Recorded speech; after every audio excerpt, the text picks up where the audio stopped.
Welcome and welcome back. It is summer in Australia and I am very, very envious. I'm envious of anyone who gets to attend UFC 325 Volkanovski Lopes II because it's going to be a great card with what seems to be amazing weather. Hello, what a time in Sydney.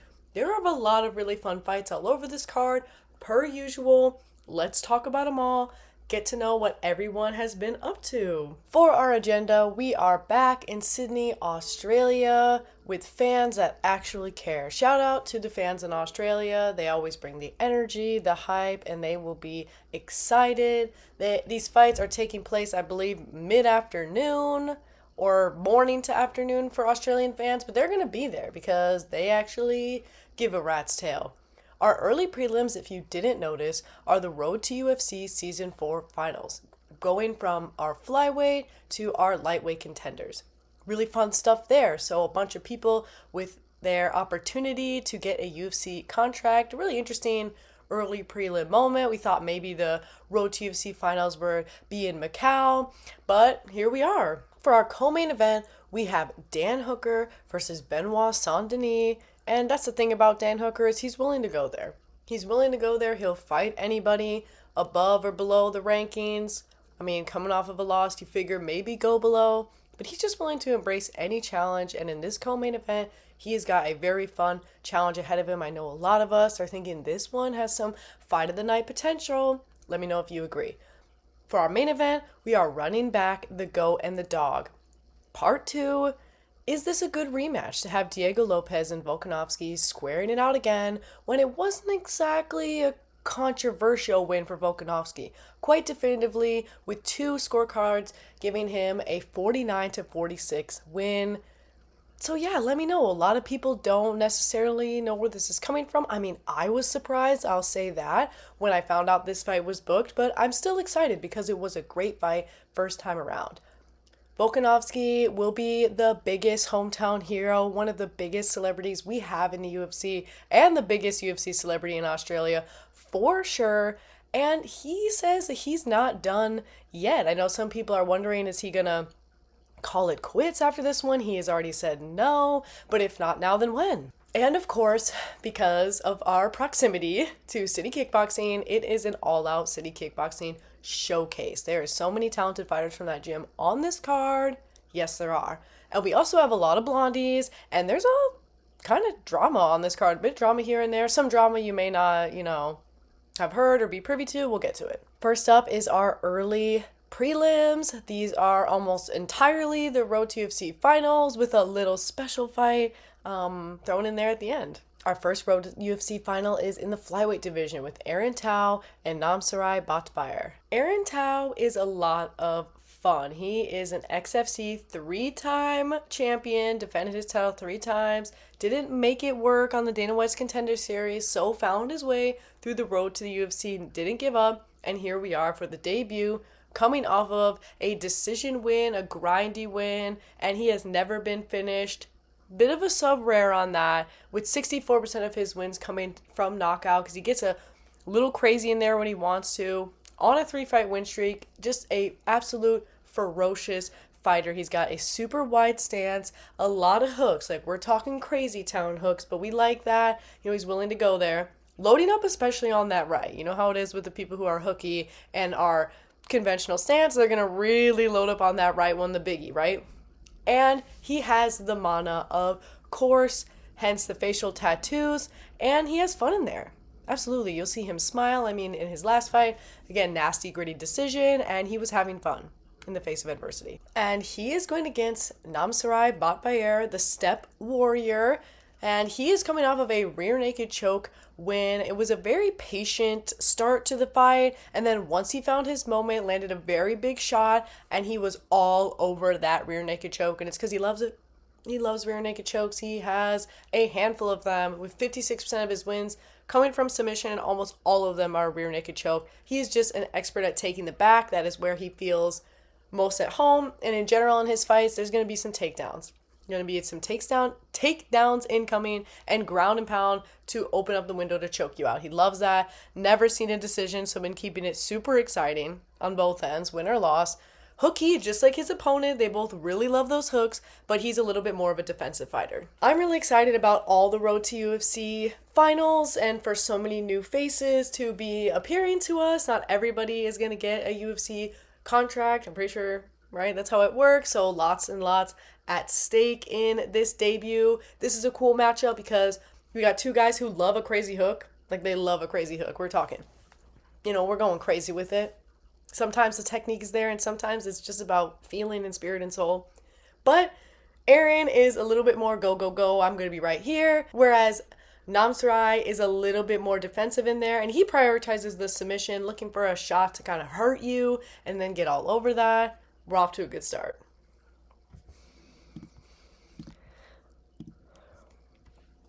Next Road to UFC final in the bantamweight division, Sulong Grongabo versus Lawrence Liu.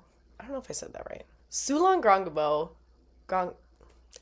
Grongabo is a very young and hungry contender. He's only 20 years old. He's on a 9-fight win streak. So started off the career a little bit topsy-turvy, but has been keeping it pretty slick since then, right? 60% of his wins are coming from knockout, so he's very, very powerful. Definitely showcases that in there. Submissions are rare.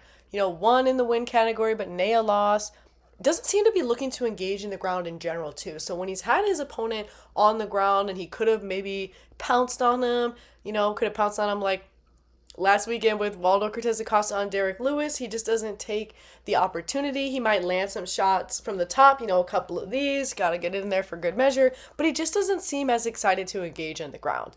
And 67% of his losses in those early moments are due to decision. So showing a bit of durability and seemed to have really found his footing since that. And something pretty characteristic about his fighting style is he's all up in your face. Okay? He's all up in your face about he's right there. Yeah, he's right there and he's going to hang out there. And he's going against Lawrence Liu Loken, who is coming off of a knockout finish.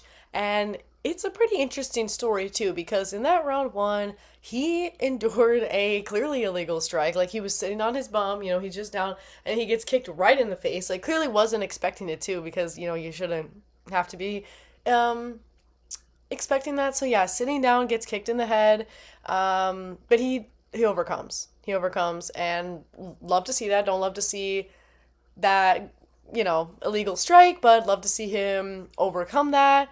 Pretty cool stuff. He is on a 4-fight win streak and is keeping it out of Sublandia. He recently got his BJJ purple belt, though, was competing in grappling competition, so definitely expanding the arsenal, still. Maybe we'll make it to Sublandia soon. And he is more of a knockout guy with a little bit more than 50% of his wins coming that way. He also likes to cook. Shout out to that sausage roll. I don't know what makes that different from a beef Wellington. Like, it looks like a beef Wellington, but it's a bourguignon.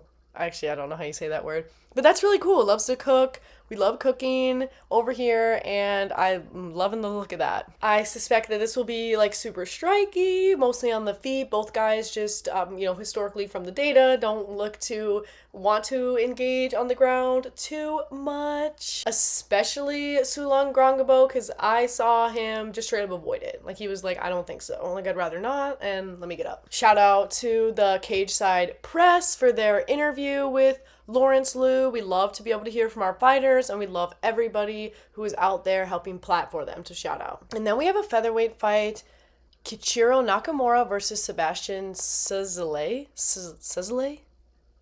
Sorry, Sebi. Kichiro is a karate-style fighter. That's his foundation, and he's uniquely a southpaw, so he is coming off of a decision win, looking so confident in there. That's definitely one of his defining characteristics. He has an aura about him, just kind of, he's feeling himself. He's on a 10-fight win streak. Wait, how does that make sense? Okay, he's not on a 10-fight win streak. It says 10-fight win streak when you go to Tapology, but with the 7-1, that doesn't... He's on a 7-fight win streak. And he is a very prolific finisher, 86% of his wins, a lot of those coming in round one, which I think is definitely been adding to his confidence, his aura. Never won a sub, and that's his only loss. His priority is definitely in that left hand or striking in general with that karate foundation. He's going to hit that sprawl. You know, if you're trying to take him down, he's going to hit the sprawl. He's pretty good at it, too. He's pretty good at getting out of the way. I think he's very used to people wanting to minimize his striking, and so he's got the sprawl on lock. And he loves waterfalls as well. He is a waterfall lover, and he is one of our blonde fighters. We got some blondies. You know, shout out to the blonde. Shout out to the highlights. All of the people on this card, though, are like bleach blonde. Like, they bleached their whole head, which is not exactly good for it. And as shown in that picture in the corner, he may currently still have a screw in his finger. But it's the righty, and he's left-handed. And his opponent is Sebastian Seb. Shout out to the Sebster, because he also has a karate foundation. What? That's really fun. That's really cool. Interesting coincidence, too, because these guys, you know, they both made it to the finals. It's not like they were put together because they have a karate foundation, since this is the Road to UFC finals, but I think that's cool. That's a really cool coincidence. And I think Sebastian was saying something about how him and Keiichiro were like feeling like they were going to meet each other in the finals. So here we are. That's cool. He was an Eternal MMA champion and is coming off of a knockout win himself on an 8-fight win streak, but he is more of a decision grinder. 70% of his wins and just one loss. So definitely decision advantage. And the other bit of his finishes are round one finishes. So that's pretty cool. He's got a bit of a diverse arsenal. This should be really, really fun. I'm definitely excited to see Keiichiro's confidence, his aura. He has a lot of that aura. And Seb, he is pretty dialed in. And I think they're both probably just really excited to face a fellow karate man. Karate practitioner? Karate buddy? Karate friend? Yes. Karate pal. What's a K word that's... Karate comrade. Well, that's a C, but you know what I mean. His fellow karate comrade. And shout out to Heavyweight MMA for the interview that they did with Sebastian very, very recently. Totally up to date, you know, actually asking him about this current fight. We got the current word from the old Sebster. So yeah, shout out to Heavyweight MMA. Give him a subscribe. And then we have our final Road to UFC final. Sungwook Kim and Dam Marfan. Sungwook Kim is a silly guy for sure. I mean, his name is the Frogman. I like that because I feel like frogs, like if they were a fighter, their wins would manifest themselves like pretty evenly split. Like I feel like a frog kind of gives me that energy. Like let me know. Like a frog gives decision, submission, and knockout. And that's exactly what Sungwook brings to the table. He has got his wins really evenly split. So he's an absolute everyman coming off of a rear naked choke win, and his only losses come from decisions, so it has proven to be very durable, and he's definitely like in your face, ready to prove that durability. Like he is a toe-to-toe guy, loves throwing that overhand into a takedown. I'm thinking Volkanovski. Yeah, and just standing toe-to-toe, super suffocating on the ground as well, like just will not let up. And on the side, he loves taking runs with his dog. Like, he's really, really serious about running, and his dog is an athlete just like he is. And his opponent, Dam Marfan, is the Street Buddha. So we got Frogman and Street Buddha. I'm liking that. That is fun. That is cute. He is coming off of a decision win. There was a lot of fence grinding and back/top control that he was putting on in that fight to get the 4-fight win streak. He is a decision grind type of guy, and his only losses have come via submission. So that was cool to see that he rolled around so well in that last fight and was able to keep control in a largely grappling heavy exchange. This is our last Road to UFC final in the lightweight division. Should be super fun. Both these guys definitely have a diverse arsenal or diverse set of priorities. Like it's kind of an MMA mindset, very much so. It feels from both sides. I definitely expect the Frogman to be all up in Dom's grill because that's where he stays happy. And our last early prelim is outside of the Road to the UFC. We have Yiza and Kyan Olfi in a featherweight bout. Kyan named himself Genghis. He's trying to make like a play on words kind of there, but at the same time also after Genghis Khan because, you know, he conquered things, and that's what Khan's trying to emulate here. Yeah, he was a champion over at Hex and found his way to the UFC through Tough, and it was a unfortunate first 2 fights. You know, he started off his career with 2 losses, and in this last fight, he brought the energy of a guy who needed a win. And he did. So he broke that 2-fight losing streak with a rear naked choke win over Ricardo Ramos just a couple months ago. As John Anik put it, he used that dad strength. He was under a knee bar attack from Ricardo, and he just jumped and started cranking Ricardo's face in its backpack position. So scary. It was all within the first 2 minutes. It was just like so scrambly. It was like it happened and then it was over. He's a subber in general, so watch out for that. 50% of his wins, 75% of his losses are coming from decision, so maybe a little outgrinded. He is very bouncy and just super light on his feet, which makes sense for his diverse striking target priority. Like, he's looking to hit all targets, body, legs, everything. And, he has seen some tough times in life and has overcome. And he puts on that energy in the cage as well. Definitely ready to overcome some tough times. Used to be a bricklayer, demolition worker, and he values taking care of his mental health. Shout out to the interview with Australian MMA, where he talked a little bit about that and just, you got to check in with yourself. In short, check in with yourself. Get help if you need it. Therapy is cool. Therapy makes us smarter, better, faster, stronger in all the ways. He's going against Yiza, who is in the exact same position that he is in, with starting off his UFC career with 2 losses, but coming off of a quick finish. That's kind of cool. I wonder, did the matchmakers actually think that hard about that? Because I like it. They seem made for each other because guess what? Yiza's also a subby. He's a choker primarily. He likes to choke. So he'll be looking for that. Has showed so much heart in his fights, overcoming hard times.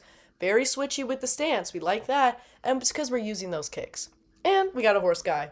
We always, what I'm saying, 1 horse guy per card. Always. This will be a really fun fight. I think both guys are going to be very aggressive and attacking all targets for sure. And then when things if they do get to the ground, it's going to get crazy. Because that's where they both really shine. And they both are just so aggressive in there. Love to see it. And I know that both of these guys are going to be wanting to keep that streak alive, right? We're coming off of a win. Let's make it 2, right? So we can be even at least, still trying to get into the positives in their UFC career. This will be a fun one for sure. And that is our final early prelim. And then we have 4 fights on our prelim card. First up, a welterweight bout that had to be rescheduled actually, with Jonathan Mikulev and Oban Elliott. Less than 48 hours before UFC Perth, Mikulev and Elliott's fight was scrapped, and that was really sad news. Both guys really interesting, really fun, and instead of rebooking them against somebody else, they decided let's rebook them a couple of months later, which I think both of them kind of felt a little bit of relief from, because they get to keep the same camp, same strategies. Jonathan Mikulev, the captain, comes from the Hex Fighting Series, shout out. His lone loss was a battle for that belt. He came to us through the Dana White's Contender Series and is coming off of his only UFC appearance thus far, a decision win over Jusei. And that was nearly a full year ago. So I'm sure Jonathan has been just itching to get in that cage and extend that 3-fight win streak. His wins are pretty evenly split between decision and submission. Not exactly a knockout guy, and that only loss came in round 4, that battle for the belt. So a lot of durability, and he has had some longer round experience. Definitely willing to go to war. He is a southpaw with a lot of kicks, mixing those targets. Watch out. Okay, watch out. He's playing a lot from the outside. He's trying to play with your mind. He's trying to play with your mind for sure. Circling. And he has been training a lot with Jimmy Crute and Robert Whitaker, which is... Those are big. Those are some big, strong men. So that's going to do you well for sure. And he does a lot of film study. So he definitely has an Oban Elliott specific game plan for sure. That is totally true. Mikulev admittedly so. Shout out to the Cage Side Press for their interview. We got to know what's good and what's new with Jonathan and gave us that insight that he definitely has an Oban specific game plan. Okay, this is interesting. Not a lot of fighters, if they do have a game plan, want to reveal exactly what that is unless they're trying to generate a little bit of stir, like if someone will be like, I'm gonna knock them out, right? Like we heard that, but it's kind of rare that you hear somebody calling out a specific submission. So Jonathan says that he's gonna be looking for the Darce. Okay, again, Cage Side Press exclusive.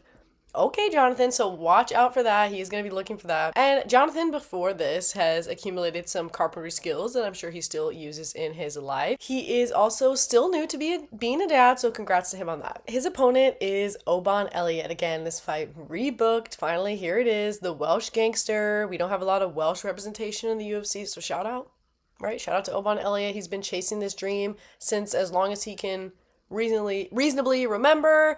His dad is his inspiration in so many regards. He was the one who introduced him to the UFC. He had taped UFC Vendetta, aka UFC 40. Right, let's go back in time to Tito Ortiz versus Ken Shamrock. Right, what a time. What a time. Not sure how that adds up because he was 3 years old. So how could, well, okay, it was taped. So he watched it later, but that was the one that really got him hooked. Really got him hooked, and he's been dreaming of being a fighter ever since then, and has been writing to Chael Sonnen specifically since he was 14 years old. What? So Chael Sonnen is his hero. That's an interesting one. Chael Sonnen, yeah, definitely somebody who has done a lot and is an interesting character. Oban says that he kind of sees himself in Chael.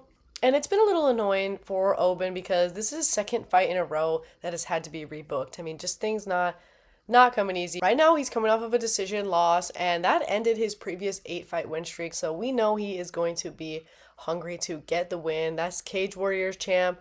Again, we got him to the Dana White Contender Series. He's a little bit favored on the decisions with 50% of his wins, and man, was 2024 his year. He went 3-0. Pretty fabulous stuff. Lots of ground striking, so when things do get to the ground, he's going to look to throw some nasty punches. And his favorite quote, and I think it really embodies his energy, is no one gives it to you, you have to take it. And we have decision grind type written twice, ignore that. He is a gem, and so many people think so. He just seems to have such a down-to-earth personality, not a boastful person, despite this, displaying such insane talent, lots of really great talent. But he maintains a really fabulous composure, super in touch with his emotions, just seems like a really cool guy overall. Oban and Jonathan, two really cool guys who are gonna get really cool and crazy in there. Again, Jonathan is looking for the Dars.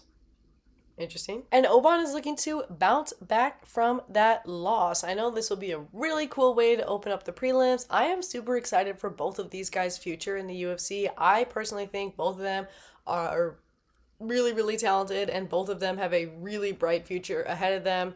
So very excited to see them face. I am super glad that they rebooked this fight, that they didn't just rebook them against somebody else and, they waited the time that it took, because I think it was like September. I forget.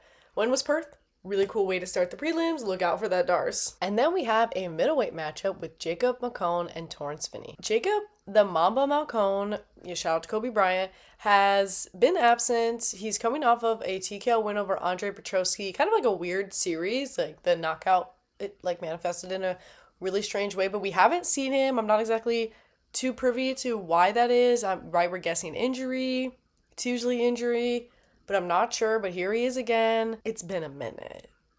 Never been to the world of subland, so he's sublandless, hasn't been to sublandish, and has got basically a fight in every category, including a disqualification, and the disqualification, kind of a little bit of drama, okay? Because that fight was it's in the past, was against Cody Brundage, also on this card. Maybe that's deliberate. I have a feeling it is. And it was a horrible elbow to the back of the head. I'm talking elbow right to the back of the head. Oh no on that. Oh no on UFC Fight Night 228. Not great. So we got a little bit of drama there because Cody's also on this card. Jacob also teaches jiu-jitsu, so he's got that teaching mentality. I think teachers, they have a different energy to them and a different way of looking at fights. Watch out for the low kicks. He loves a low kick and he loves pressure. And he'll be going against Torrence Finney, the Punisher, has a wrestling foundation. So we got boxing, we got wrestling. He's coming off of a hard-fought split decision win to Robert Valentin. So got to breathe a bit of a sigh of relief because he extended his win streak to 16. And 64% of those are coming via knockout, oftentimes in round one. So while we have a wrestling foundation, we've been doing a lot of knocking out and only one sub win. So the wrestling more as an avenue of control, not exactly an avenue to do any grappling, but has been just heavy on the striking in general so far in his career. But we're finding our way through.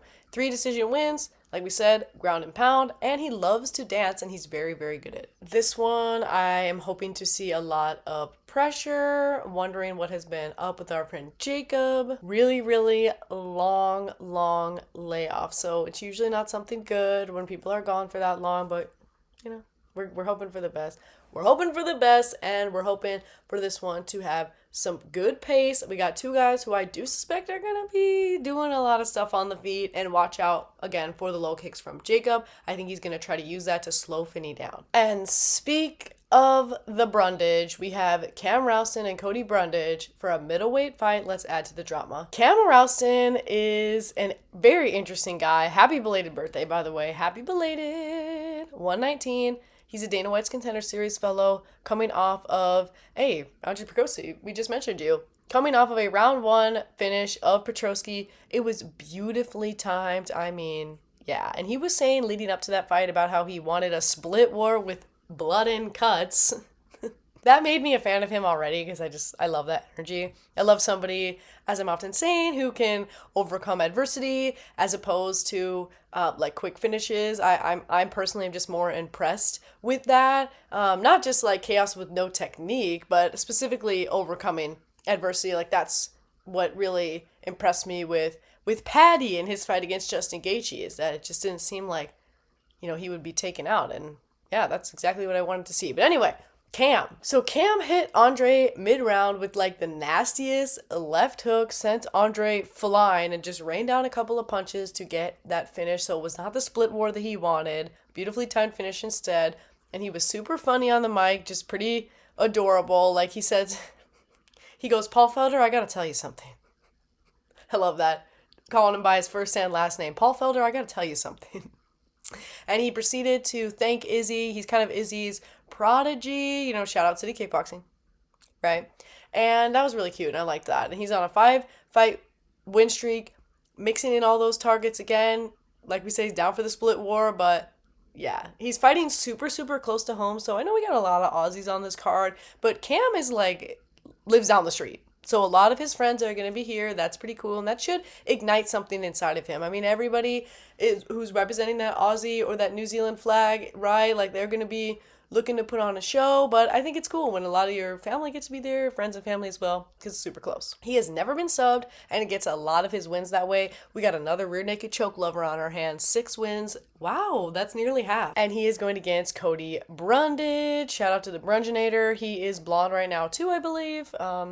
There we go. Also bleach blonde. He is coming off of a split win to Eric McConico and has seen every outcome in the book. He has a wrestling foundation and was an NCAA qualifier with 96 wins in college. So the time on that mat is intense. And a lot of intense time on the mat. Lights out champion. He has appeared both at middleweight and light heavyweight. So that's kind of that's a really big gap. So definitely bigger. And has come back from the absolute dead in the cage. So we've seen Cody Brundage in some really, really tough spots, and we've seen the light ignite within him. Yeah, and that's why I'm a really, really big Cody Brundage fan. It's no secret.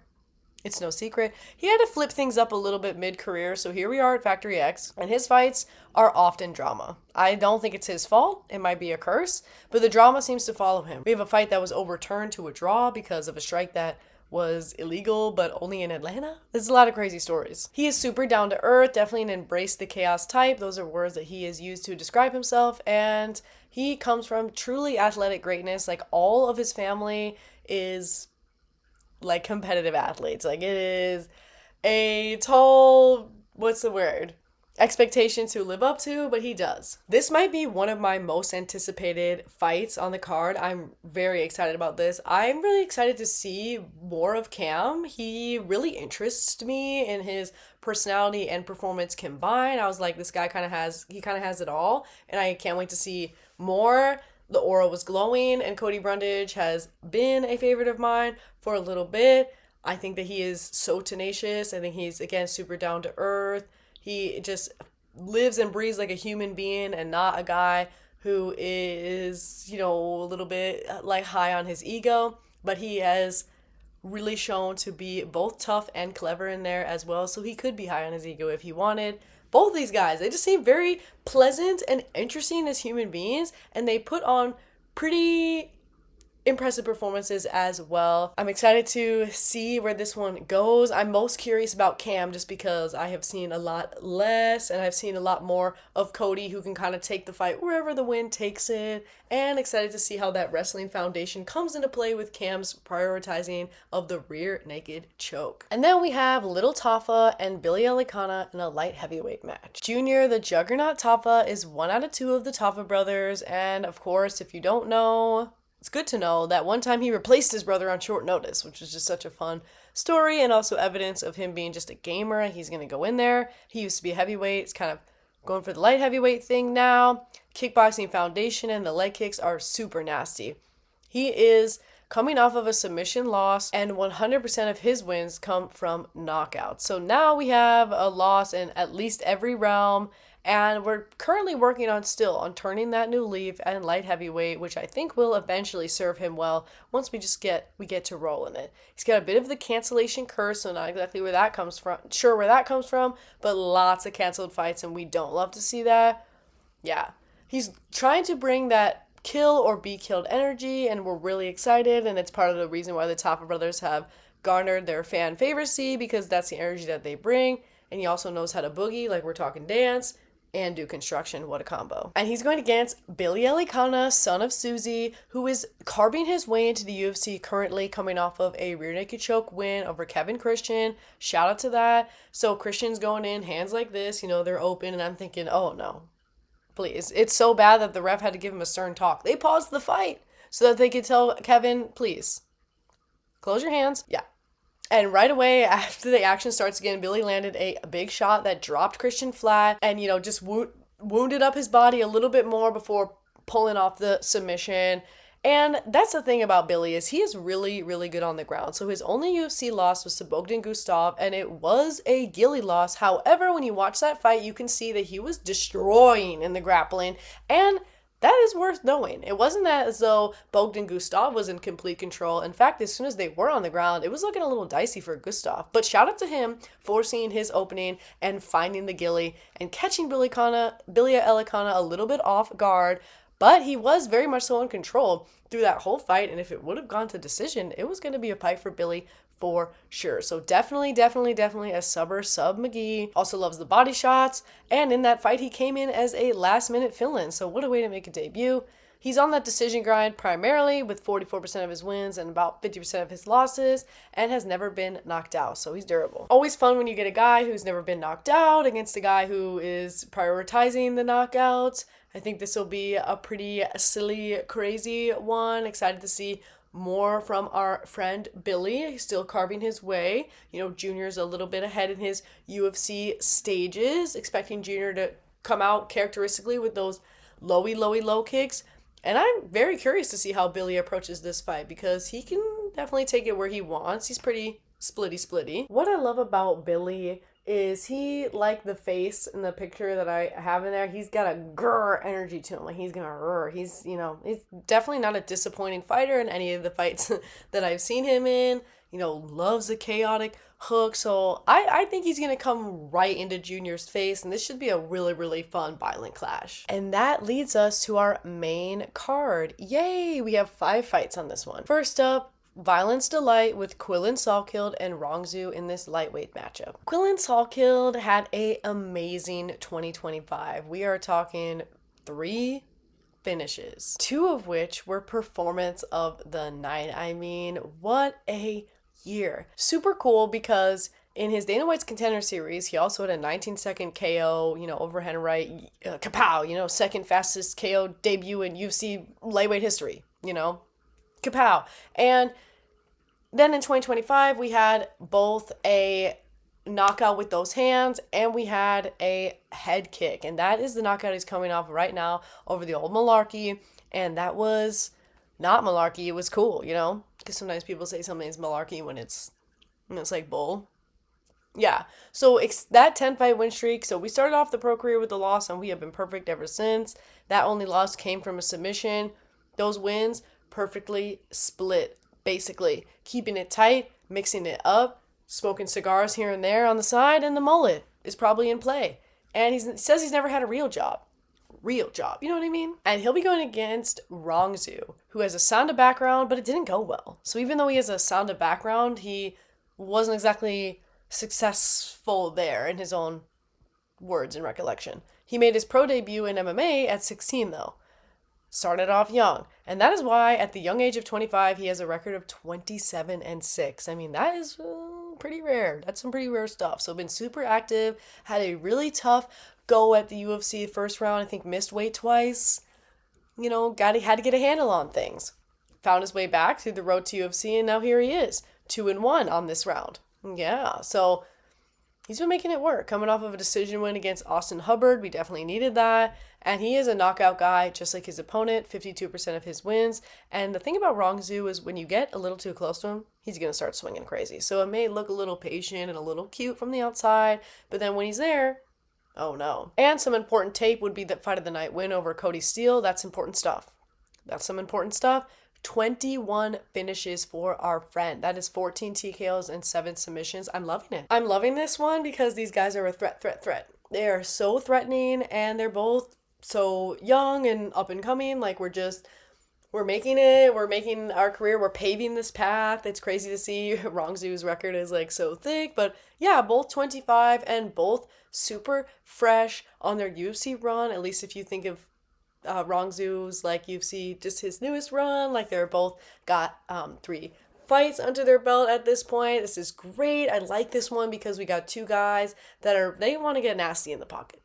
Okay, they want to get nasty, gritty, yucky, disgusting in the pocket, and I love that. But they have the submission arsenal hanging out in that back pocket, ready to deploy if needed. Just so MMA, no like big gaps or I would say no big like methods of prioritizing. I mean, they definitely are knockout guys, but they have the MMA goggles on, right? Like they're looking for everything. I love to see that evidence of just a new generation, a new approach, and people are really high on Quillen Sawkilled, and people know Rongzu is gonna put up a fight as well. This is so exciting.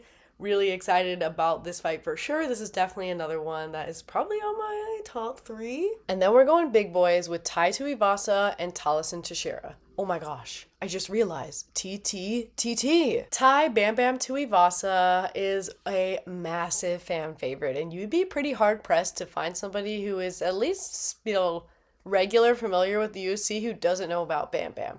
He has 11 siblings, came from a Rugby Foundation Classic, and was the Australian FC champ before he made his way to the UFC in 2017. It's been a while since we've seen our friend. Coming off of a split loss to Rosenstruck, who I wish was still on the roster, which has left him at a 5-fight losing streak. And 4 out of those 5 are finishes, which is a bit of a sad slash face, a bit of a crying slash face.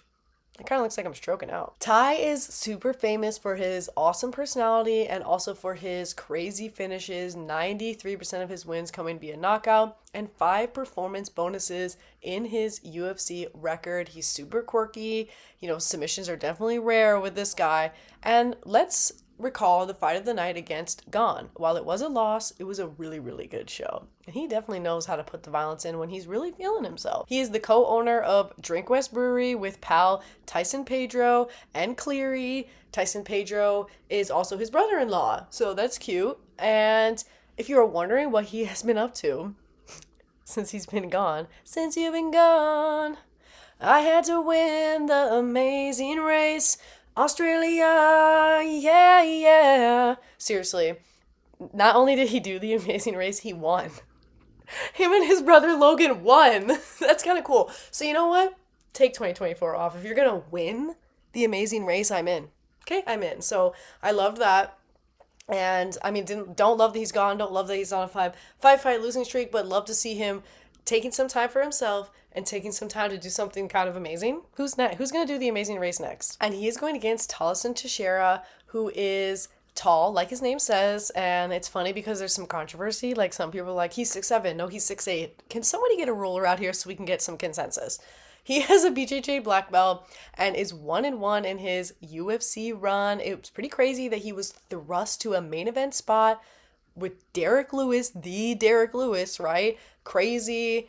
And that is where he has accumulated his first loss of any kind. So we know Derek Lewis, he's got some nasty power, most prolific finisher in the UFC, right?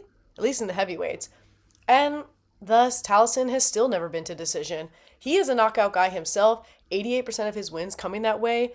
Elbows incoming, but they're defensive elbows. Or should I say, they're counter elbows. He's all about the counter, and he's definitely fearless in the face of danger, which I love to see. And I think that is a big reason why he was thrust to that main event spot with Derek Lewis. I mean, the heavyweight division is just crazy right now. Like, it's crazy that someone can be on a 5-fight losing streak and still be ranked number 12. It's just a weird division. But also, Taliesin definitely does put on an incredible show in his fights. This will be really exciting. I know that the crowd is gonna light up for this one. Like, they're gonna lose their minds for Bam Bam, as they always do. We know if he wins, we're gonna get a shoey. You know, regrettably, we're gonna get a shoey. That is so scary. The idea of drinking anything out of a person's shoe. Oh my goodness. Oh my goodness. But respect to the man. This will be, I think, a very exciting fight because Teixeira knows how to bring that. And I love that he is just fearless. Like, he really is fearless. Like, he will stand right in your face. I'm not sure if getting, knocked out by Derek Lewis has shaken that approach from him. I have a feeling it's not going to. Like, it just seems like it's a personality to be fearless. Because it doesn't seem like he's in there, like, thinking he's all that. He's, like, waiting. He's like, okay, where's my moment? Okay, where's my moment? Boom. And I like that. I like that patience. But it's a patience in your face, which you don't always see. You don't always see somebody like waiting for the counter from the toe-to-toe position. I'm expecting that. And then we have another matchup that should be some really good violence with Rafael Fiziev and Mauricio Rufy at lightweight. Mauricio Rufy, number 14, the one shot. Pretty good nickname for him considering that he has 11 knockout wins, 8 of which are in round 1. That's a huge percentage for his 12 wins. Pretty crazy. But he is coming off of a sub loss to the old Benoit Saint-Denis, which again, this card is all drama. Like, we're trying to make drama. So of course, Benoit is on this card as well. That's Mauricio's only trip to subland. So he is very much so a striker. Lots of chaos. You know how it is, fighting nerd style, right? Like, chaos incoming. The legs are up, the legs are down. They're winding, they're bending. Yeah, it's a really, really wide stance. Classic fighting nerd weird stuff. In and out, super evasive. Only been to the landed decision one time. And as always, with great hype comes great expectations. The fight with BSD was super interesting because BSD was on top like right away after hitting Mauricio with a nasty body kick, and he was feeling confident, lets Mauricio up, and then there is a bit of an awkward PP strike that we had in that fight, but it's all good because we get back to some flying knee from outer space from Mauricio. That's what we're gonna see, a flying knee from outer space. His body's he's gonna be 4 feet in the air and the knee's gonna be up. It's crazy. Like, what in the world? And BSD got him to the ground again and hit that choke. That is just who he is. And he'll be going against other fan favorite. Both these guys actually are pretty fan favorites, but Rafael Fiziev, different, not fighting nerd fan favorite. He's the Audubon, okay? It's a little different. 3-time Kyrgyzstan Muay Thai champion, but is representing Azerbaijan and spends a lot of time in Thailand now. He's been in the UFC since 2019, and every single Fiziev fight is a banger, coming off of a decision win against Bahamondes, which broke the 3-fight losing streak. Shout out to him. And this is the thing, okay? Yeah, he had 3 fights that were lost, but 2 out of 3 of them were fight of the night. Okay, so even within his losses, he is putting out beautiful performances. We know that he's that guy. Forward pressure, yet he's super defensive. We brought it up right at the beginning of this video that maybe I'll find it, but there's like a little, I don't know what fight it was, but Fiziev, like, he does a matrix where he like just barely gets out of the way. Like, he's definitely known for his forward pressure and the intense violence that he puts on offensively, but he's a really defensive fighter as well. Super well-rounded like that. Like, he's not just putting his head down and going like this. Like, he can do the thing, okay? And he is a gamer through and through. Like, he came in 1 week notice to a 5-round fight. That's some Paul Felder type behavior. We love that. Shout out to the Felder, okay? Not everybody's willing to come into a 5-round fight with barely any time to prepare. Like, you gotta be crazy out of your mind to do something like that. We love it.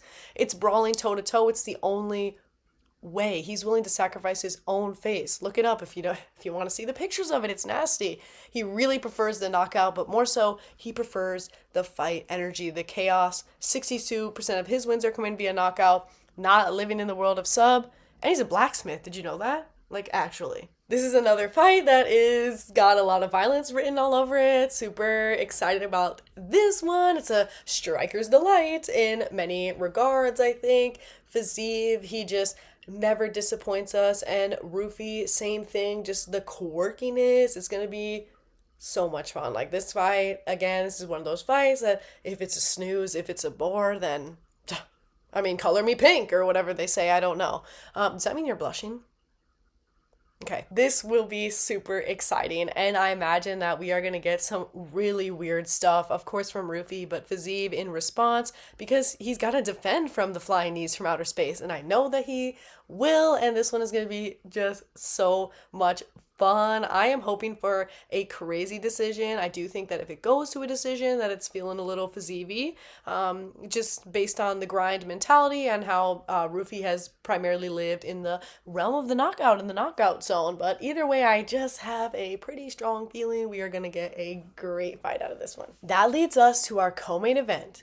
Dan the Hangman Hooker and Benoit Saint-Denis. Dan Hooker, he is the last blonde on our card. And it's crazy that I think we have 4 guys who have bleached their hair, their whole head, committing to it. The Hangman, he commits to a lot of things. Chaos, tattoos, trash talk, all of it.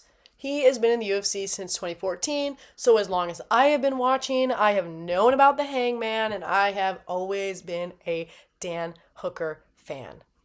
He is coming off of his submission loss to Arman Tsarukyan. Shout out to the Tsarukyan, shout out to him, and shout out to a quick turnaround. Okay, quick turnaround, but it's all right, when we get a sub, not feeling too much damage, so Dan the Hangman Hooker is ready to go. Just a couple of months with that fight behind him. Had to recover the hand before that, so he's probably just feeling like, let's get active, let's get to it. Doesn't have all the time in the world left, and after having broken his hand, taking that time off, that's a lot of when he got crazy tatted up. He's ready to go. Thing about the Hookster is he's got 6 performance bonuses. A lot of people consider Dan Hooker one of the most exciting fighters in the UFC, and it definitely manifests itself in those performance bonuses. I wish I could think about which interview it was, but somebody was asking him about how he felt that the bonuses now are going to be 100K instead of 50K, and I could see the pain in his eyes. I'm like, don't ask him that question. Like, don't make him do the math of what those 6 performance bonuses could have been. Coulda, shoulda, woulda, let's not. I would have never asked that because, it's painful. It's painful, and every one of the fighters deserve a lot more money than what they get. They are not being paid adequately, whether these performance bonuses are 100K or not. That's still, okay, anyway, that's another discussion. Yeah. Dan Hooker, he's a win in all the ways type. Definitely really shines in the striking. We love that. He has fought so much great competition, so that's the thing. He's just not going to shy away from it. So when I found out that Dan Hooker was booked to fight Benoit Saint-Denis, a couple fights removed from Tsarukyan, I go, yeah, that makes sense. Yeah, that adds up because Dan Hooker is not going to turn away from the toughest challenge. And Benoit Saint-Denis, spoiler alert, I'm a Saint-Denis fan. So I'm thinking that he is one of the best in the lightweight top. So, yeah, that's so Dan Hooker to say yes to that. And he's fought so much great competition like Paul Felder, okay? You got to bring up Paul Felder every single opportunity we get because Paul Felder is, say it with me, the man, okay? Paul Felder is the man. Yes, and the Felder Splitty of 2020 is a really, really awesome fight. I love that fight. It's just it's so pure, it's so hard, it's so soul. We've watched Dan Hooker throughout his career get absolutely tatted up. I remember when he had no tattoos, and now almost every inch of his body is covered. There's hardly any landscape left. He hosts 1-minute scraps, which I can't say I'm a really big fan of. It's like 1 minute, 2 people in some random backyard, like just trying to kill each other in 1 minute. I don't know, but that's very Dan Hooker because he's always saying about how he thinks he's truly not good at anything except fighting, which kind of breaks my heart because I don't think that's true, Dan. Dan, I know you're not listening.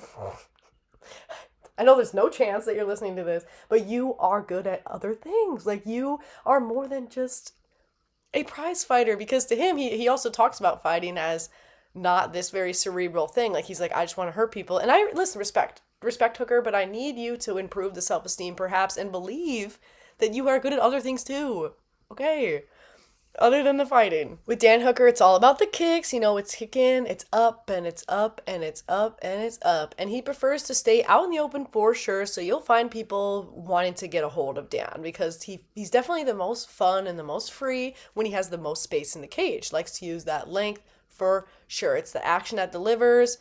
And he says he hates a lot of people, but when you try to get him to talk about Benoit Saint Denis, like, can you say something about your opponent? He's like, it's like, his quote from MMA Junkie was, it's like trash talking a boot. Because Benoit's just like so nice, like you can't say anything bad about him. And he's also pretty humble. Like I remember in his last win, he just was so chill, so cool, thanked his wife. We love a man who thanks his wife. Okay, cool. Shout out to that. And he's just, yeah, he's a hard guy to talk bad about. That was so funny, Dan. He's like, it's like he said, try to trash talk a boot. And now that makes me recall that it was the MMA Junkie interview where he was asked what he thinks about the bonuses. Oh my goodness. Can't believe they did that. And he is matched up against, yes, BSD Benoit Saint Denis, the God of War, or as I like to call him, the Sub of War. Yeah. And I know I don't know him. And I know I've never met him. But I feel I can confidently say he's one of the good ones. Yep. He is one of the good guys. He is one of the pure-hearted good souls. Man, Benoit, do not prove me wrong on that. That'd be so sad. Yes, the Sub of War is the Sub of War because it's 69% of his wins, but also the way that he goes about submissions is aggressive, tactical. It's just amazing. Looking for that arm, and he's never been subbed himself. So I'm feeling God of War, Sub of War, because, hasn't been subbed. And since Figgy is also God of War, but he's Deuce de Guerra, so I guess it's a little different. We can have two God of Wars, right? If one of them's in English. But anyway, BSD comes from a judo background and followed in his father's footsteps in that, and twofold also by joining the army. Pretty cool stuff. He has been a pro only since 2019, which even though that is 7 years ago, it feels like it was yesterday. Wow. Anywho, it feels like it's yesterday because very quickly after becoming pro, he was already in the UFC. Just a couple years removed from that, and he has been 6-3 thus far. Or is it 7-3? Anyway, he is coming off of a round 1 left hook finish of Beneil Dariush, which is pretty cool stuff. Pretty cool. Very impressive, especially from our old Sub of War to be getting KO of War, just adding to the God of War mentality. I'm loving that. He really does bring the energetic violence, and so I think that adds to his name as well. And he really believes that he's making progress, and I gotta say, so do I. Not like I know anything, but I feel like he is too. I feel like he's evolving constantly. Again, hasn't been a pro for too long of a time. Just so impressed by his continued evolution. And shout out to his wife, who is a cop and a pistol instructor. Yeah, and his inspiration. So we love that. They are both, they're like an army, military duo. This is what a lot of people think is going to be fight of the night, and I think that that's reasonable. That's a reasonable thought. Both these guys, they deliver. And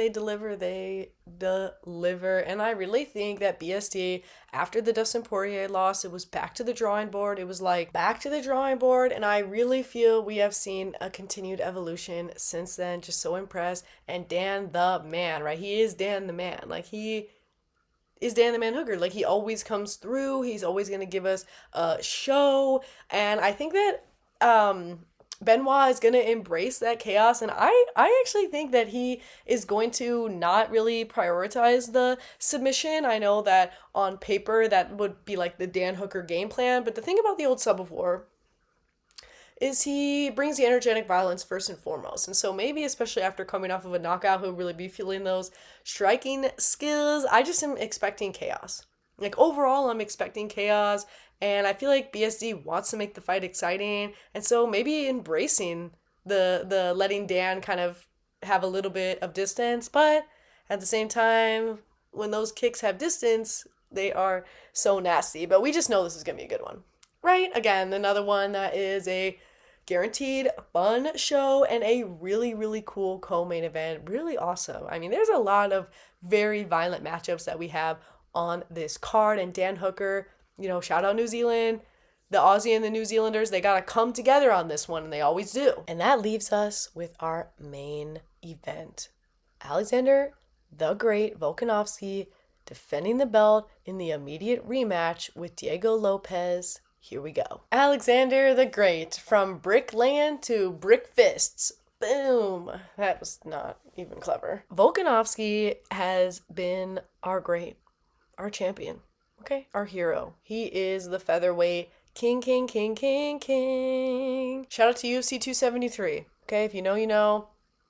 Yeah, he's coming off of a smash hit decision win against Diego Lopes. Let's go over it. So in our first appearance with these two gentlemen, it was like, yeah, there's a height advantage, but reach advantage, not so much. 71 versus 72 inches. You know how it is with Volkanovski. He's got big, long, reachy reach, even though he's on the shorter end. Diego was a lot less aggressive throughout that fight than he typically is. I mean, the aggression definitely turned up, but Volk was an incredible counter striker per usual. Round one was pretty much Volk 101, hence all of the judges handing him that on the scorecards. I mean, it was double in the strikes.